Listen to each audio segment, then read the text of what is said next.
Originally, I trained to be a child psychologist. When you're a child psychologist, you always have 3 patients, mother, father, child, and it's quite hard. So I ended up living in Los Angeles teaching aerobics. But Jane Fonda obviously was a very high-end studio full of Hollywood producers and actresses and actors and singers, but they were all obsessed with what they looked like. It really interested me even then that people who had everything, the highest success, didn't actually ever feel good about themselves. They were under tremendous pressure too. So I trained in hypnotherapy with the idea of simply working with people that had eating disorders, but very quickly I started to work with people that had every kind of disorder. And it was really fascinating how hypnosis will activate what it is that stops people being confident or stops them being the way they want to be. And I had so much success in that, and that kind of led me on to working behind the scenes on lots and lots of television shows. And then I actually started to work in front of the camera on quite a lot of television shows. And then I wrote several books and got my own column in several magazines and newspapers and lectured all over the world.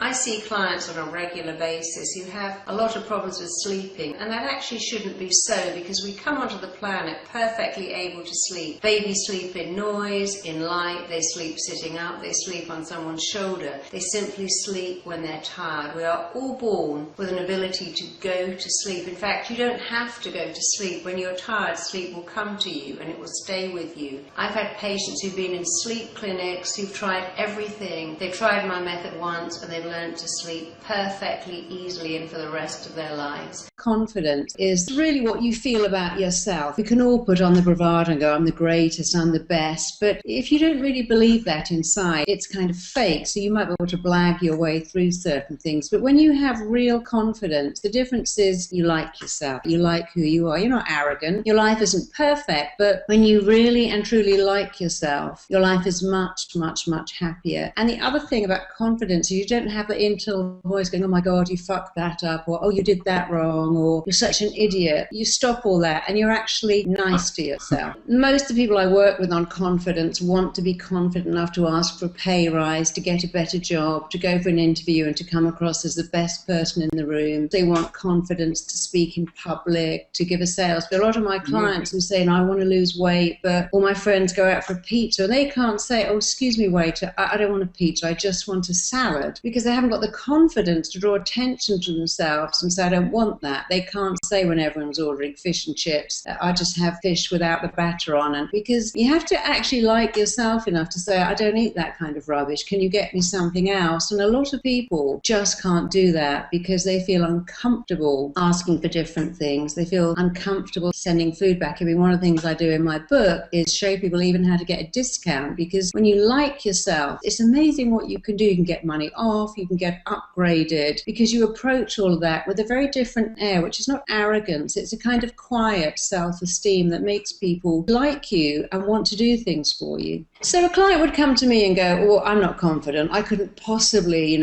put myself forwards. I worked with somebody years ago, said, I want to be a famous actor. That's all I've wanted to do. But I could never get an agent. I could never go for auditions, and I could never put myself on stage. So clearly that was a great problem if you wanted to be an actor. So when somebody comes in and says, I'm not confident, I've never been confident, I don't know how to ask someone on a date, I don't know how to ask my boss for a raise because I'm not confident and I've never been confident, that's not true. You will never find an unconfident baby. If you take your baby home from hospital and shut it in a room, you can guarantee it's going to scream for hours, because the baby's belief is, I'm here, I'm gorgeous, someone's going to come and feed me even if it's 3 a.m. because I deserve it. And all babies are born with incredible confidence. You try telling a 2-year-old they can't have an ice cream, they don't go, oh, okay. They ask you 8, 9, 10 times because they have a belief that says, if I ask, I'll get it. If I keep going, I'll get what I want. We're all born with that. Unfortunately, life experience for many people tend to diminish it. So what hypnosis does, it will take you right back to the time where the innate confidence that you were born with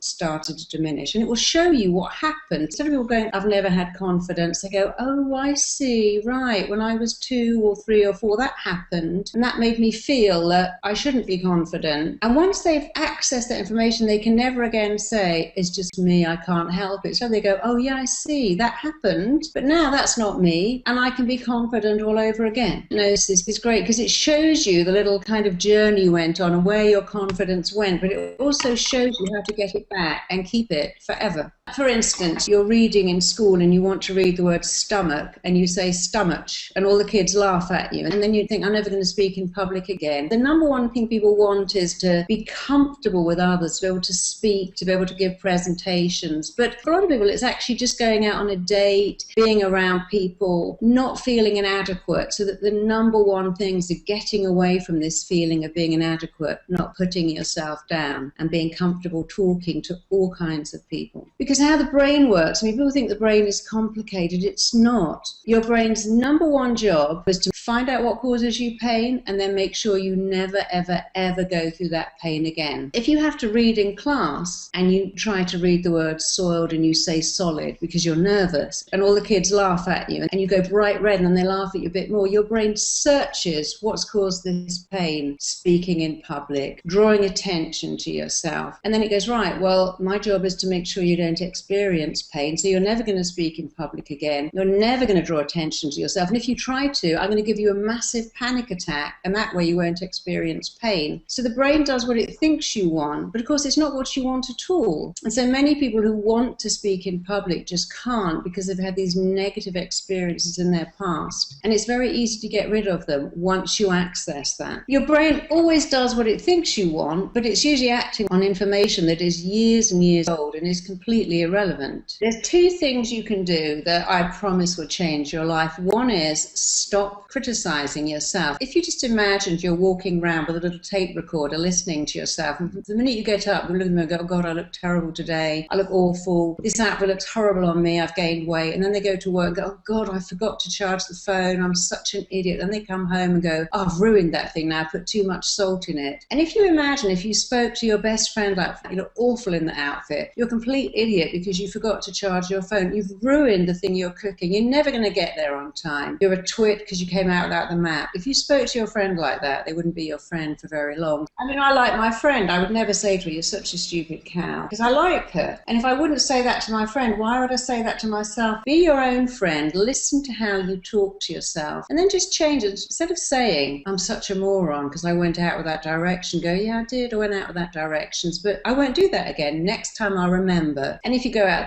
the address, instead of going, God, I forgot the address, what an idiot. Just go, it's okay, I'll call them. They'll give me the address. So stop this negative criticism, because the problem with the mind is that while it will screen out to a degree criticism that comes from other people, what you say to yourself, your mind believes without question. And the most important words you'll ever hear are the words you say to yourself, but you have great power to change them. That is the most important thing, to stop this criticism and to stop this negative voice in your head. Like when my daughter comes home because she's forgotten something, I always say, what have you remembered? I never say, what have you forgotten? I've remembered something, not I've forgotten something. So like yourself, treat yourself the way you treat your best friend. Be nice to yourself. We're designed to change habits. It's very easy to change habits. When people say, I can't change, that's so wrong. We are designed to change. Make a mental note, or even a real note. Write down on your phone or in your notebook how many times you call yourself names every day, and then change that. So if you call yourself a bloody idiot or a moron, stop it. Just say to yourself, I'm a human being. I'm allowed to make mistakes. The person who never made a mistake never made anything. And how you learn is from making mistakes. So when you make a mistake, go, I learned from that. That's a learning curve. I won't do that again, rather than calling yourself names. It won't stop forever. You're still going to call yourself names. When you do, just go, that's not true. I'm not that. I'm just forgetful. Years ago, my daughter must have been a therapist's daughter, because I went to pick her up from school when she was about 6, and her teacher went, oh my God, I've just been put in my place by a 6-year-old, because I said to her, oh, your mother's hopeless. And she went, my mummy's not hopeless. She's just late. You're not your behavior. You can be late, but you're not that. You're just late. So instead of going, oh God, I'm hopeless, you go, no, I'm not hopeless. I'm late. I'm not stupid. I just dropped something. So it's the same thing. Don't give yourself these labels, hopeless, idiotic, moron. Instead say forgetful or a little bit late. Your body has to match your thinking. It's never going to be the other way around. You have to act act in a way that absolutely matches your thinking. So when you say, I'm clumsy, I'm forgetful, I'm clumsy, I'm forgetful, you can guarantee you become clumsy and forgetful. If you say, I've got fantastic memory, I remember everything, very quickly that will actually become the case. You may wake up believing that you feel terrible, but that's because you keep telling yourself that you're terrible. If you wake up going, I'm shattered, I'm exhausted, then that's how you feel. If you go, yeah, I'm a little bit tired, but I'll be wide awake in 10 minutes. What you say becomes what you are. The way you are is only down to two things, and they are the pictures you make in your head and the words you say to yourself. So when you say, I'm exhausted and I'm shattered, that's a very, very powerful picture and a very powerful word, and you have to respond to that. When you go, I'm mildly tired, but I'll be wide awake in 15 minutes, it's a very different image that you respond to. So you have a huge responsibility to be aware of the pictures and words you're making, and when you change them, literally it will change your life. Physical exercise makes you feel great, because when you exercise, by nature you start being nice to yourself. You think, oh, this is good, I'm doing this, I can do more sit-ups this week than I did last week. So by nature, any exercise that you're doing tends to make you be nicer to yourself. We're all designed to run and jump and leap, but if you exercise and hate it, that really doesn't work. So you've got to do an exercise that you love, and you don't have to do it every day, but every other day is good. You shouldn't be doing that 90 minutes of hard slog that you hate. Skipping for 10 minutes on a trampoline is better for you than going for an hour run, because you're protecting your joints. It's not going to exhaust you, and you'll enjoy it more.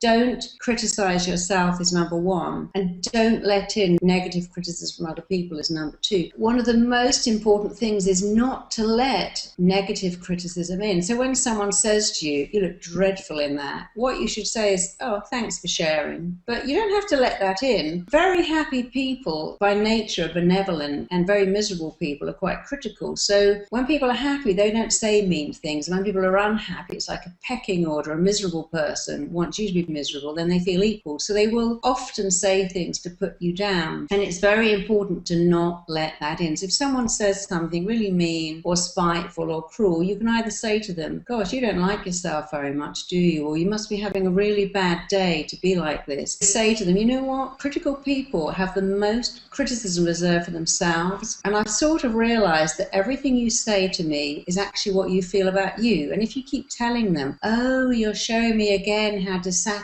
you are with you, believe me, they very quickly stop, because they know that you've got it. Because that's what critical people are. The person they are most unhappy with is themselves, and they reflect that out, not in. So just saying to them, you're very unhappy with yourself, you're showing me how dissatisfied you are with you, makes them stop and think. Or you can just say, thanks for sharing, luckily I don't agree with you. And you see, you're not letting it in. And if it's your boss and it's not appropriate to say, thanks for sharing, but I don't agree with you, just decide, I'm not going to let that in. It's not true. They're having a bad day, and just let it go. I love this story about someone who went to see a holy man and was saying to him, you know, everything you say is rubbish. It's all bogus. It's all stupid. And he continued to smile and beam and smile and beam. And this poor journalist who wanted to diminish him got more and more exasperated. Finally said, I don't understand, I'm criticizing you, why are you smiling? And he went, well, you see, if you try to give me a gift and I don't accept it, who's got the gift? And he went, me. Well, exactly, I don't accept these comments. And that's the truth. If someone's trying to give you something and you don't accept it, they haven't given it to you. So people can say very mean, unkind, harsh things, but you don't have to let them in, because it's usually about them, and you just have to deflect that and not let it in. Just be aware, you know, don't let it in. You don't have to let anything in unless you choose to.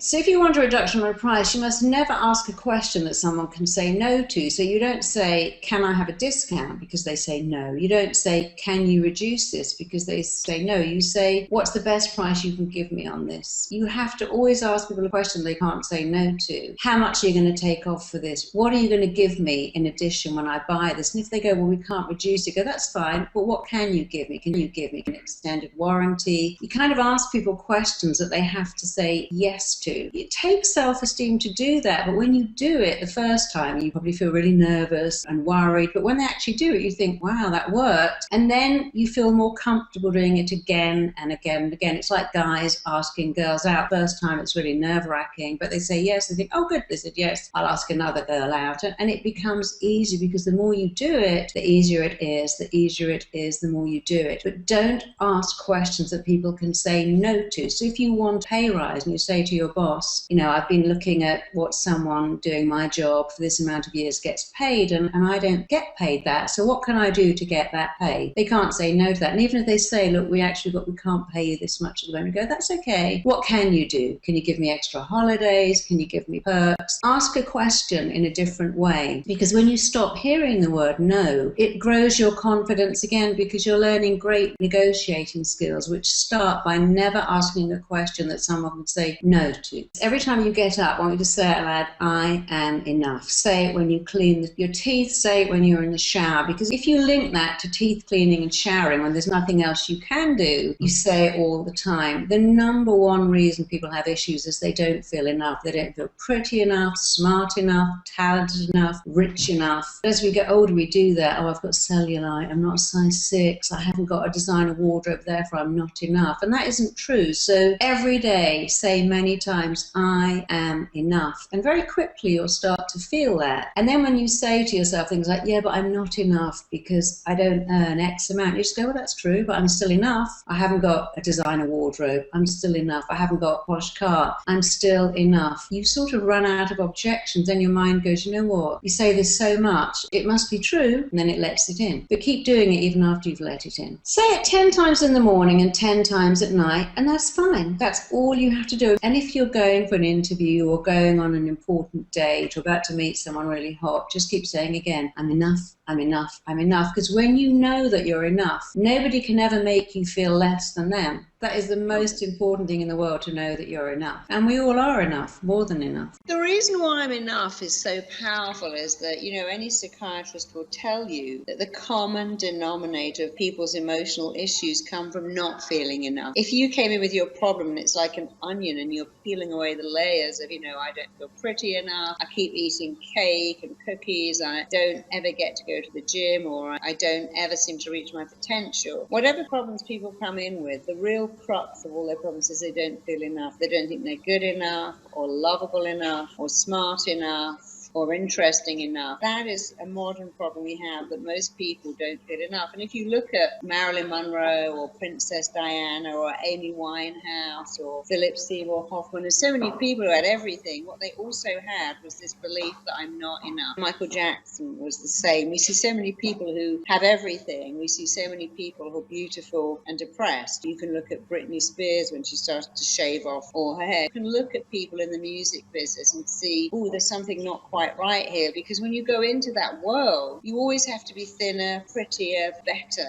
and they start to have surgery because they want to be something else. It's a great shame that we're teaching the generation of women that natural breasts and natural butt, that's not good enough, and they've got to look ridiculously high and round. And we look at people like Nicki Minaj and think, well, that's normal. And it's a great shame that we're bringing up a whole generation of girls who think that they're not enough just the way they are. I really blame the media for that. And of course now men are getting that too, because they look at guys with 6-packs, and the way around that is to say every day, I'm enough. I always have been. The day I was born I was enough, and I'll be enough right up until the day I'm no longer on the planet. I'm enough, and I always have been, I always will be. When people want to find love, they start to try and change their outfits. They go on a diet, they buy nicer clothes, they get their hair done, they get their nails done. I'm talking about women, but men are the same. They try also to buy a new outfit and to turn up in a nicer car, even if just leased it, because we're saying, look, I've got all this stuff, this great body, so therefore I must be enough. But when you know you're enough, when you can say every day, I am enough, yes, I've got cellulite, I'm still enough. Sure, I could be 10 pounds lighter. I'm still enough. I don't have a nice car. I'm still enough. Your brain will never argue with that. When you start to go, yeah, I'm a goddess, I'm a rock star, your brain goes, you're not really a goddess. You're not really a rock star because you're driving around in this little crappy rented car. When you say, I'm enough, it's so true that your mind will never, ever, ever object to it. And once you know that you're enough, and it doesn't take long to know it, everyone around will also know that you're enough. So when you elevate your own value, everyone around you also elevates their value. When you increase your own sense of self-worth, self-value, and self-image, everyone around you will start to also increase their sense of what you're worth. But you see, a lot of people are very arrogant because they're trying to persuade everyone that they're something. That's the other end of the scale of insecurity. You don't have to convince anyone except yourself. I'm a great believer in putting I'm enough on your phone alert so it pings every morning at 8 o'clock and 8 o'clock at night says I'm enough.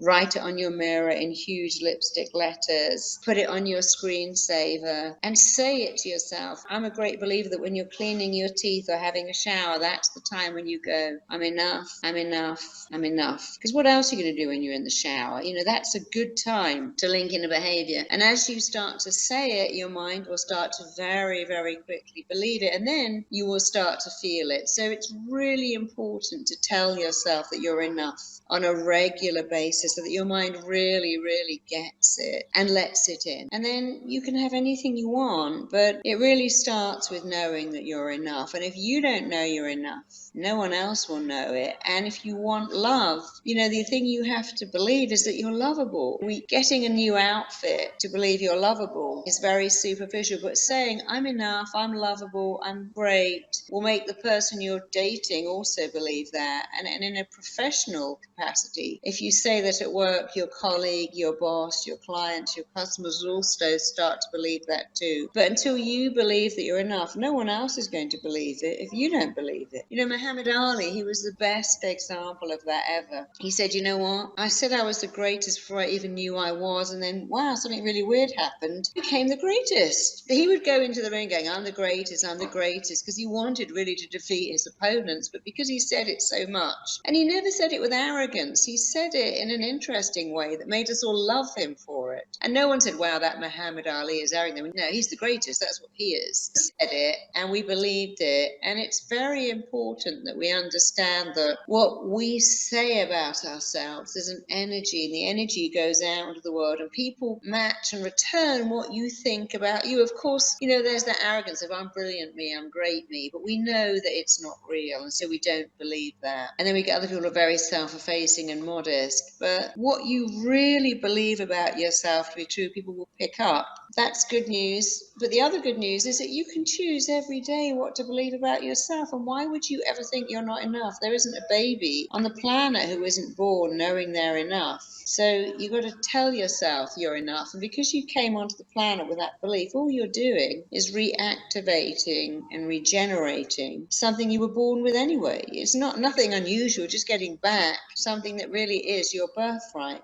Your mind will never disagree with the fact that you're enough. First of all, because you were born with knowing that. You know, if you took a baby home and shoved it in a cupboard, it will cry for days because its inner belief is someone is going to come and attend to my needs because I deserve it and I'm worth it. Of course, it's a bit like if you bring home a puppy or a kitten, they'll bound up to you and go, I'm here, cutest thing, and you are going to attend to my needs. Because if you kick that puppy enough, it will start to run off and hide behind the fridge and think, oh, maybe I'm not enough because no one here likes me. That must be my fault. Very much like humans. But we all start off knowing that we're enough.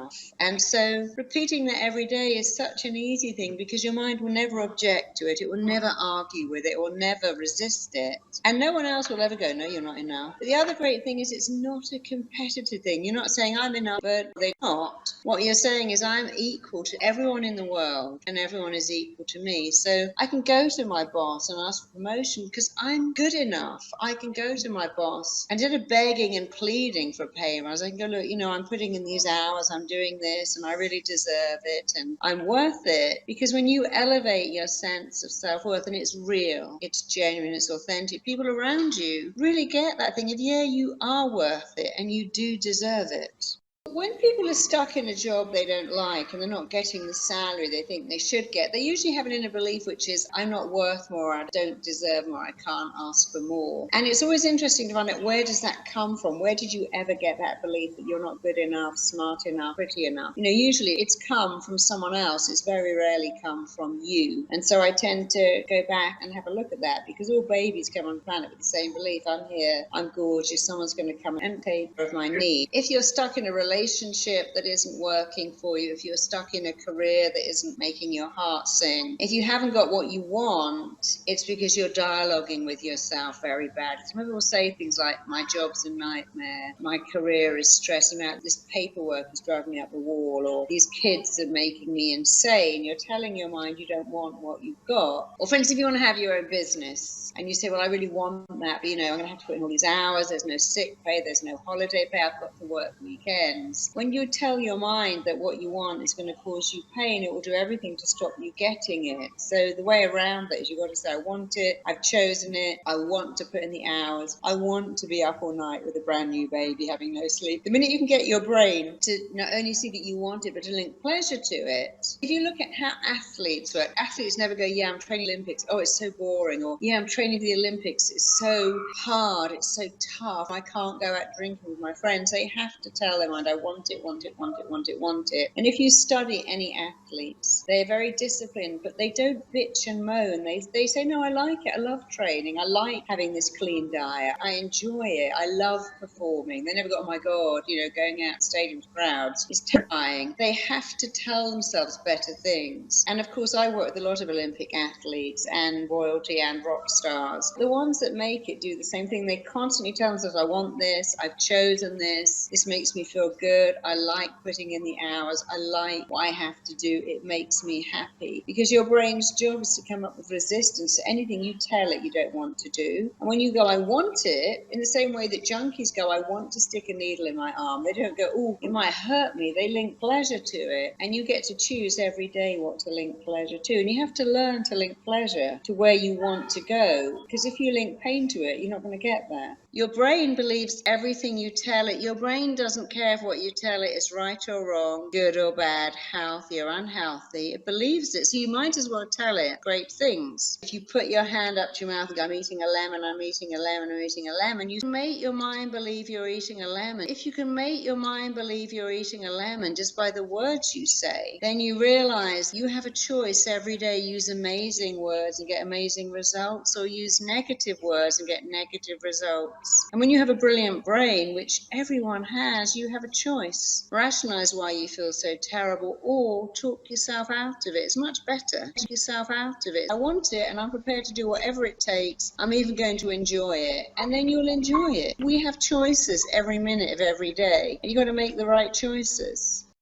I studied the way the brain works for nearly 30 years, and I realized a long time ago that the brain likes what is familiar. We haven't changed that much from being in a tribe. And in a tribe, what made you safe was familiar. The same people, the same food, the same area. You didn't really wander off outside of your tribe. You didn't invite strange people into the tribe. And you didn't eat food that you didn't recognize. And so our brain to this day is actually programmed to reject what is not familiar. And people don't understand that. What you mean, my brain is really going to reject success? Oh yeah, you're not used to it. In the very same way that some women who have a father that puts them down or diminishes them or doesn't give them attention, then they meet a guy that does the same thing and it's familiar. The brain goes, oh, I recognize this, I know how to deal with this, I'm used to this. When they meet a nice guy that praises them and pays the bills, they go, oh, he was too good for me. No one can be too good for you. What you're saying is his behavior was so unfamiliar, it was so alien, I rejected it and went back to what I knew. And so if you come from a family where no one's worked or no one's had money, lottery winners, interesting enough, who come from poverty will get rid of all that money, because investing is so unfamiliar. What's familiar is spending what you've got till it runs out because you never had enough. But when they get a lot, like billions, they just spend it the way they spend $100. They just buy stuff without thinking about it. And so our brain really is wired to reject anything anything that's unfamiliar, and it prefers what is familiar. You know, I used to do makeover shows with women who were fat, and we'd give them a trainer, dietitian, exercise. We'd make them look amazing. And when the cameras stop rolling, they take off all the makeup, put on their tracksuit, and order a pizza. The thing about the familiar, unfamiliar is your brain loves what is familiar. That's the truth. But you can make anything familiar. If you get up and run every day, it becomes familiar. You take sugar out of your tea and stop eating desserts for long enough, it becomes familiar. You start dating someone who's nice to you, or you get used to working at weekends on your business, it becomes familiar. So the truth is your brain tries to go back to what is familiar. It doesn't like what is unfamiliar. That's true, but it is your job if you want to have a successful relationship, if you want to have a successful body where you eat well and work out, if you want success in your career, in your love life, your relationship, because if you've got to make what is unfamiliar familiar,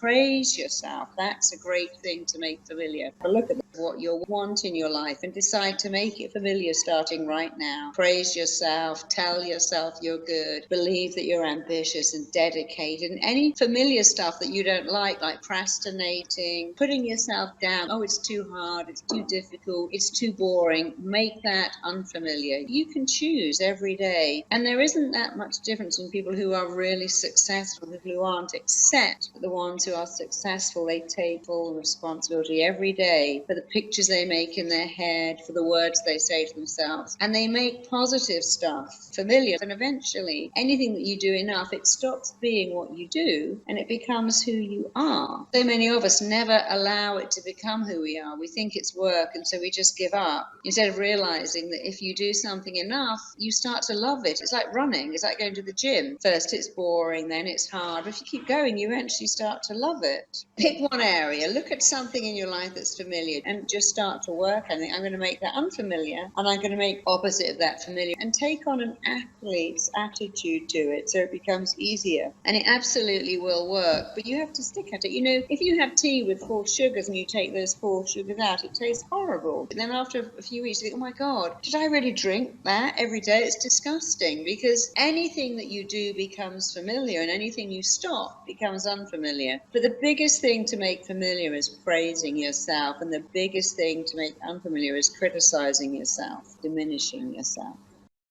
My general philosophy is that the old method of therapy is really, really ineffective. It doesn't serve people to go and have an hour of therapy with a therapist every week for months and months and months. I believe in curing people in the room. So my philosophy is you can fix someone in an hour. An hour is plenty of time to find out what's wrong with someone and to cure them. Because really the things that make us unhappy are that we're thinking the wrong thoughts. We have beliefs that are very outdated. And of course, as children, we learn what we live. So if you live with people who aren't good to you, or make you feel that you're not good enough, or you don't deserve love, or you've got to work hard to get love, or you're not smart enough, cute enough, interesting enough. Once you buy into that as a child, and as a child you don't have any choice because you must idealize your parents because you're dependent on them or whoever's raising you. No kid can go, yeah, my grandmother's ill, or my dad's poor, or my mum's unhappily married. They just think, oh, they don't like me, I guess I'm not likable. And the problem is that when you buy into that, you keep that belief forever,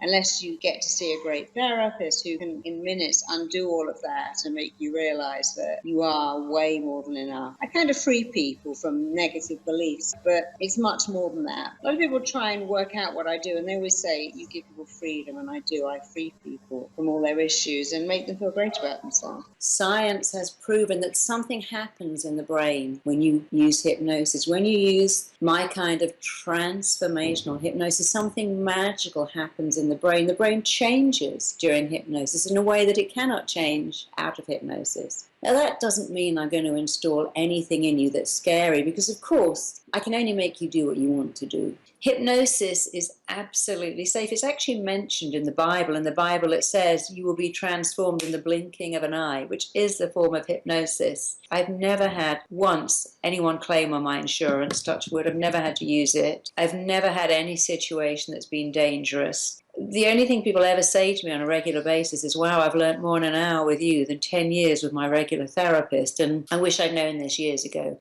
I guarantee it's safe because it's so natural. You know, I'm talking to you and that can't be dangerous. I'm helping you, but I can only promise you it is absolutely safe and it's wonderful. Everything I have in my life I owe to hypnosis. I wouldn't have my daughter if I hadn't hypnotized myself past that doctor saying I could never have one. I wouldn't have my beautiful marriage if I hadn't decided to change the belief that I was hideous and stupid. So to be hypnotized, I want you to make yourself very comfortable. I prefer you to sit back or lie back with your feet and hands not touching. The magic is that you roll up your eyes, keep your eyeballs up, close the lids down. And if you do that, you'll find that straight away you go into what's called REM, rapid eye movement. You only get REM when you're dreaming or going into hypnosis because it means you're in a deeply suggestible state. So I want you to rehearse with me. Just look up as high as you possibly can, as if you're trying to look into your own eyebrows. Fix your eyes at a real or imagined spot overhead, and keeping your eyes glued to that real or imagined spot, just breathe in and breathe out. And the trick is to keep your eyeballs up, but at the same time, just close the lids down. So just rehearse that.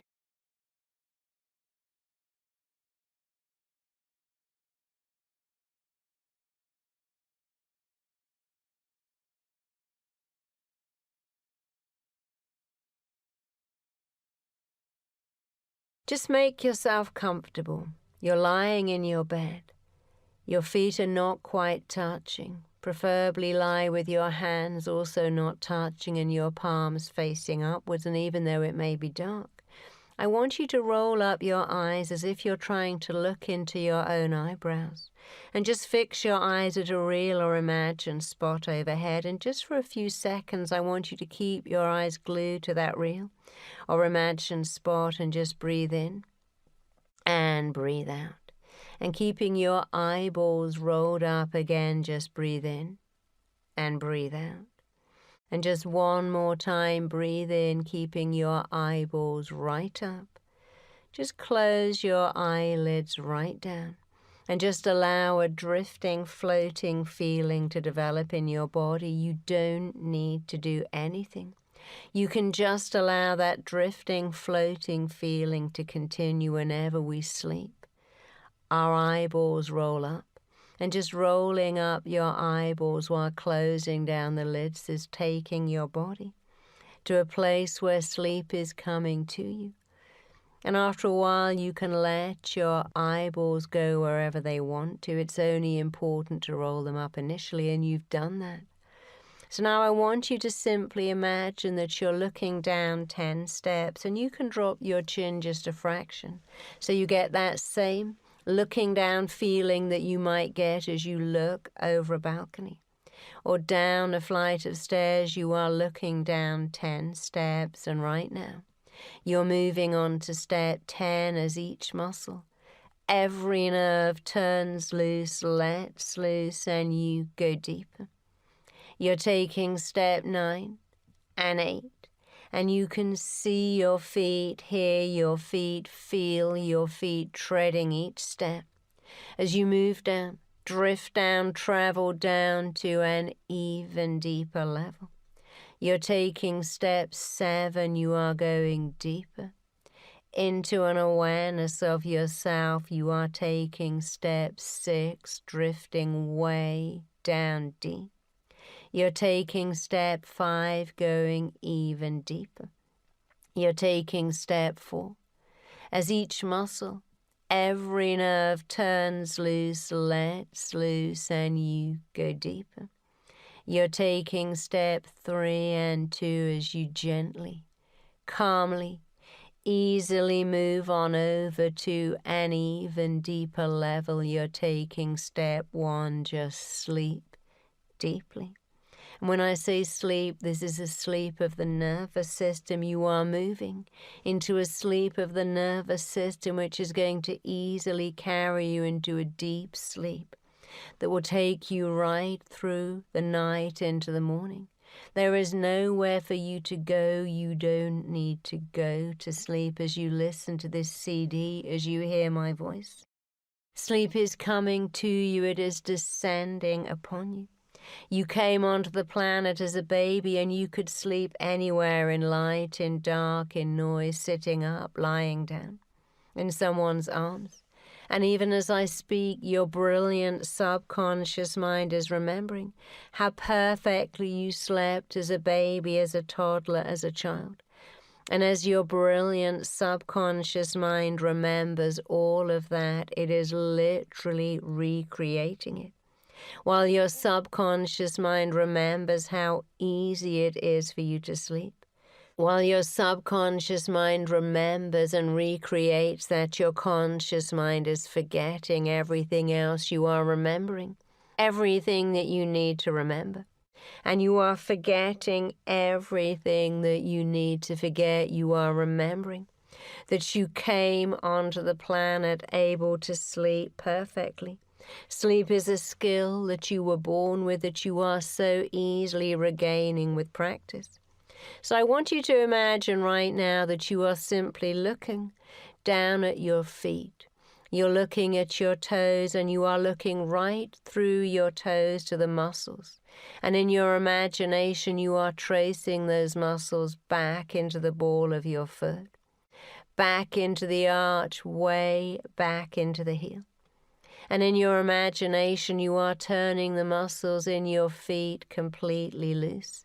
So they become just like rubber bands, just like strands of cooked spaghetti.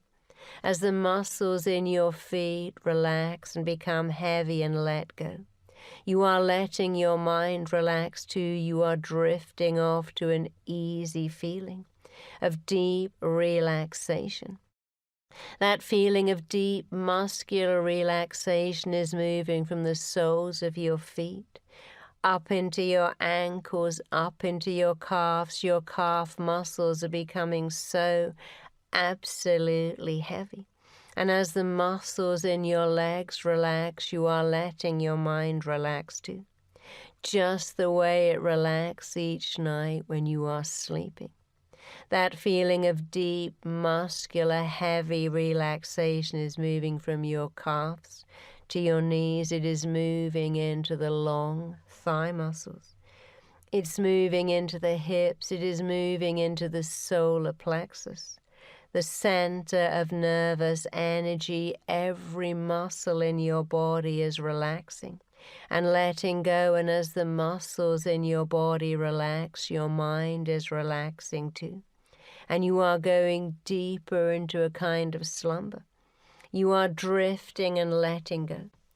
Up through the ribs, your muscles are relaxing perfectly. You're beginning to breathe more deeply now, just the way you breathe when you are sleeping. Across your shoulders, the muscles are relaxing. Tensions are draining off you. You are going deeper with every sound you hear. Your own heartbeat, the sound of your own breathing, is carrying you deeper and further into sleep. You're going deeper with every sound you hear, with every breath you take. You are drifting deeper, further and sounder into sleep. All across your shoulders, the muscles are so totally relaxed. From your shoulders down to the elbows, the muscles in your arms are relaxing completely. From the elbows down to the wrists, your forearms feel so incredibly heavy. And from the wrist to the fingertips of each hand, each muscle is relaxing. All around your neck, the muscles are letting go. Your neck muscles are the first to tighten, the very last to relax, and you can feel that complete looseness in your neck, which is a sign that you are deeply, perfectly relaxing, that sleep is beginning to descend upon you. Sleep is coming to you like a thick, comfortable blanket, covering you, protecting you, taking you deeper, sounder, further into sleep. From the nape of your neck to the very base of your spine, each muscle, each nerve, each vertebrae is relaxing perfectly. All across your upper back and all across the small of your back, every muscle is relaxing in perfect sequence as sleep comes to you, descends upon you, stays with you right through until the morning. All across your forehead, the muscles are so relaxed across the top of your skull. Across the crown of your head, every muscle is so relaxed. Even your eyebrows are relaxing. And your eyelids feel so incredibly heavy, as if they have been fused shut, sealed shut, locked together. Just the thought of opening your eyes is something you simply cannot be bothered with. Up through the nose, each nerve is giving way and relaxing. All around your mouth, your teeth are not quite touching. Your mouth is barely touching. And you can imagine this wonderful mist coming from your nose and mouth every time you exhale. That mist that you see coming out of people's mouths on a really cold day. You can imagine that you are exhaling this wonderful white mist. And every time you exhale this mist, you are freeing yourself of tension and going deeper, sounder, further into sleep. Right now you are drifting deeper, sounder, further into sleep. Sleep is a skill that you were born with, that you are easily regaining with practice. The more you play this CD, the more rapidly sleep comes to you, it stays with you. As you go deeper, you can feel that bed supporting you. You can literally feel yourself sinking into it. The pillow is supporting your head. You are sinking into the bed. The covers are comforting you, keeping you safe. You are drifting so deeply into sleep. Sleep is nature's restorer, and you are sleeping wonderfully, deeply, soundly. You dream the most healing, wonderful dreams. You love sleeping. You wake up every morning feeling so wonderfully refreshed. You know that you were born with a perfect sleeping skill. And sleeping perfectly is your birthright. It is a skill that you were born with, that you are regaining, reactivating, reclaiming, and remanifesting every night. And every night you play this CD. And sleep comes to you, it stays with you. It is a part of you. You sleep perfectly and wonderfully. You sleep soundly, you sleep right through the night. If ever you wake up because of a noise, a sound, a disturbance, at any time at all you are able to once again roll your eyes up. Take 3 deep breaths, keep your eyeballs up, and then close the eyelids down. And to take those 10 steps to know that immediately sleep returns to you. When you go to bed, sleep comes to you so quickly. It stays with you right through the night. You are able to enjoy 8 hours of deep, wonderful, restoring, relaxing, unbroken sleep. On the odd occasions where something may disturb you, it's irrelevant, because the minute you close your eyes, sleep comes back to you, it returns to you. You have wonderful powers of sleep. You sleep deeply, you sleep soundly, you sleep perfectly. You can sleep in noise, in light. You can sleep on a train, on an aeroplane, in the back of a car. You can sleep on a beach. You can sleep in an armchair. And in your own bed or any bed, whether you're at home, traveling, you sleep deeply and soundly and perfectly. Your mind picks up that you are ready to sleep. And sleep comes to you. It stays with you. It comforts you. It absolutely rejuvenates you, your inner mind. The most powerful part of you knows that nighttime is the time for sleeping. And as your inner mind locks onto these words and accepts them, you find it so easy to get into bed, to roll up your eyes, to follow these instructions, and to just notice how quickly sleep comes to you long before my voice has tailed off and stopped speaking. You are enjoying deep sleep, proper nighttime sleep. You're enjoying wonderful healing dreams. Your inner mind is accepting these suggestions, and you are so aware that you have a perfect sleep pattern. Every night you are motivated, programmed, conditioned, and able to sleep quickly. Sleep comes to you quickly, and you stay asleep. You get into bed, and sleep comes to you so quickly. And it stays with you for 8 hours. You enjoy 8 hours of unbroken sleep. And you are programming your body, your mind, your psyche to make this happen. You have the power to influence your body. And you are using that power, directing and commanding the sleep pattern of your body to work perfectly. Your body is controlled by your mind. And as you play this CD, you simply drift to such a deep, deep state.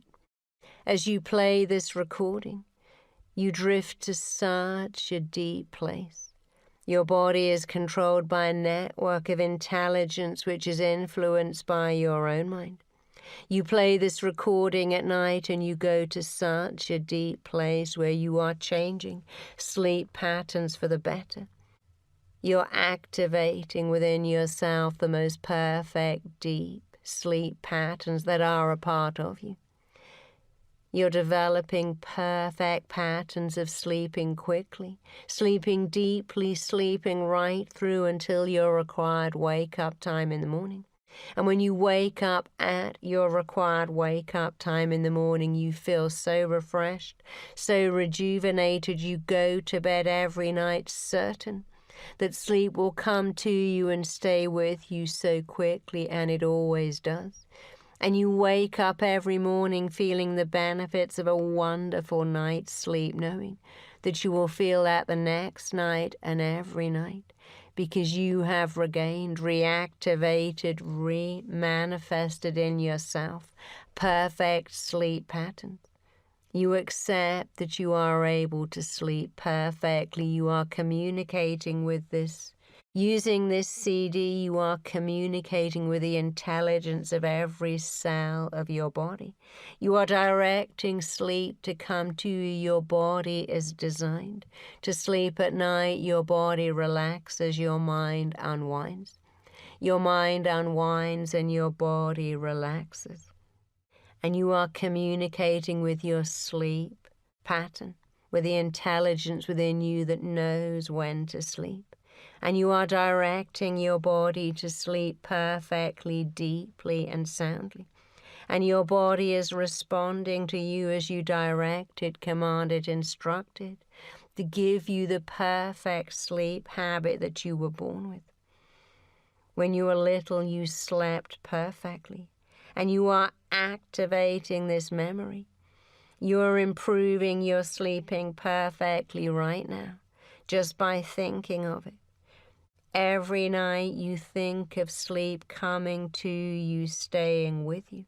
And every time you think these thoughts, you are massively improving your sleep. Every night you play this recording, you think these thoughts, you hear these words, and you drift into a wonderful sleep. You're responding perfectly to these direct mental commands. You sleep perfectly. Your thoughts are commanding you to sleep. Your beliefs are changing your very biology. You sleep perfectly. You are activating and maintaining perfect sleep through the power of your thinking, simply because you can. And as you relax and take in these words, you know that your mind is responding to the pictures you are making, to the words you are making. You sleep perfectly. You sleep wonderfully. Everything is in the right place at the right time, programming you to sleep. You just feel so wonderful. You think and see and believe in your mind's ability to give you perfect sleep. Your mind is influencing your body, and you are influencing your mind in the most perfect way. You see yourself sleeping. You believe in your ability to sleep. You know that the minute you get into bed, close your eyes and switch on this recording, sleep comes to you. It stays with you. And your ability to think these thoughts, to see these images, to accept these words and suggestions, is having such a healing ability, such a healing effect on your ability to sleep. And of course, you don't need to see any of this in detail. Just thinking about it is causing your inner mind to picture it and to manifest it. This image of you enjoying deep, sound sleep, perfect sleep, every night. This image of you getting into bed and noticing how quickly sleep comes to you, how soundly it stays with you. This image is so clear, so real, it is you. More so every time you play this recording, and you play it every night. And everything is in the right place at the right time, programming you, compelling you, conditioning you to sleep. And as you play this recording, sleep comes to you so quickly. Long, long before I stop speaking, sleep is with you. It stays with you, it comforts you, it rejuvenates you, it carries you right through until the morning.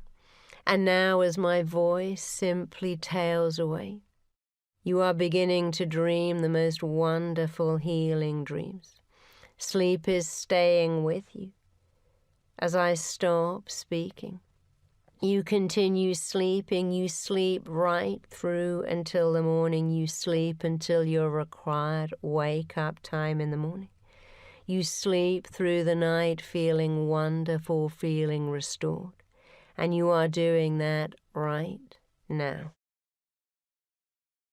I have 3 different types of clients. My first category of clients, they want everything: love, success, money, health. But they have an interesting belief, which is you can't have everything all the time. No one can have everything all the time. They already believe that what they want is not possible, and they're already defeated because they have interesting belief. I want it, but it's not possible. My second group of clients, they actually do have it all, period. They might have a great business, it fails, they get another great business. They might have had one great marriage, but that went wrong. They're in a second one because their belief is you can have it all, but the price you pay is unbearable. You pay the price of your health, or something has to give for you to have it all. And then I have my third group of clients, the group I call the 1%ers, who have it all. They have a beautiful relationship that's long-lasting. They have an extraordinary career. They have plenty of money. They also have health and well-being, and they have inner peace too. I was able to identify the 8 transformational beliefs or transformational thinking they have.